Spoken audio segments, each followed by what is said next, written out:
நல்ல நேரம் கெட்ட நேரம் பாக்குறீங்களா? மண்டை ஆடாதே உங்களுக்கு, இப்போ ஆடாதே.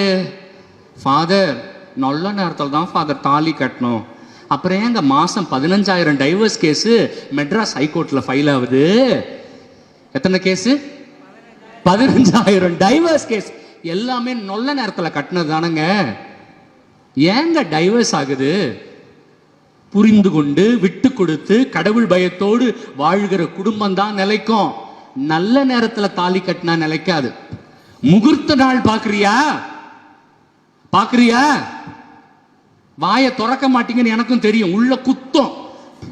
அதுக்கு நான் என்ன பண்றது? எது நல்ல நாள் அப்படி நீ சொல்றமா? கடவுள் கொடுத்த எல்லா நாளும் நல்ல நாளும் நீ சொல்றமா? ஆனா இதுல பாதி கூட்டம் வெளியில சொல்ல மாட்டேங்குது, உள்ளே வச்சுக்குது இல்லையா? என்னதான் திட்டினாலும் உரைக்கவே மாட்டேங்குதேமா. இணை சட்டம் 18வது அதிகாரம் 10வது வசனத்திலிருந்து உங்களுக்கு ஒருவேளை டைம் இருந்துச்சுன்னா, எப்படி ஒருவேளை, ஏன்னா செல்போன் பார்க்க நேரம் அதிகமாக இருக்கும், டிவி பார்க்க நேரம் இருக்கும், சினிமா பார்க்க நேரம் இருக்கும், பைபிள் வாசிக்க நேரம் இருக்காது. அதனால ஒருவேளை டைம் இருந்தால் இணை சட்டம் 18:10 வாசிங்களேன். நாள் பார்க்கிறவன், நேரம் பார்க்கிறவன், சூனியத்தை நம்புகிறவன் இல்லையா?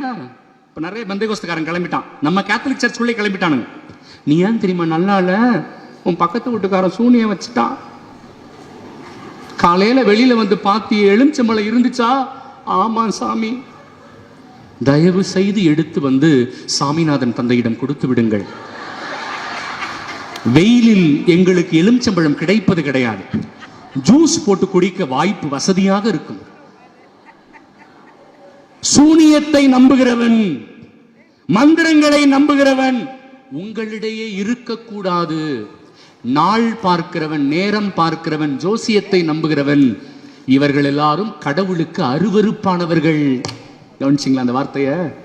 கடவுளுக்கு கல்யாணம் தப்பா நல்ல நேரத்தில் கட்டின அந்த கல்யாணம் கடவுளுக்கு அருவருப்பானது. போதுமா? படிச்ச உடனே ஒரு சிலருக்கு திமிர் வந்துருது பிரியமானவர்களே. செல்வம் வந்த உடனே திமிர் வந்துருது இல்லையா? நாம வாழ்றதெல்லாம் அவர் போட்ட பிச்சைங்க. கரெக்டுங்களா? அவர் போட்ட பிச்சை. அவர் நம்மளை வச்சிருந்தாருன்னா நம்ம இருப்போம், அவர் நினைச்சாருன்னா நம்ம எல்லாம் ஒண்ணுமே இல்லை. அதனால யாரு ஆண்டவரை முதன்மைப்படுத்துறாங்களோ அவர்களுக்கு தான் மகிழ்ச்சி. உலகத்தை முதன்மைப்படுத்துறவங்க இல்ல.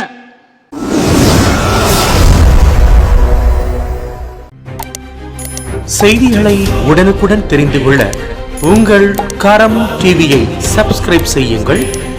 அதோடு பெல் பட்டனையும் கிளிக் செய்யுங்கள்.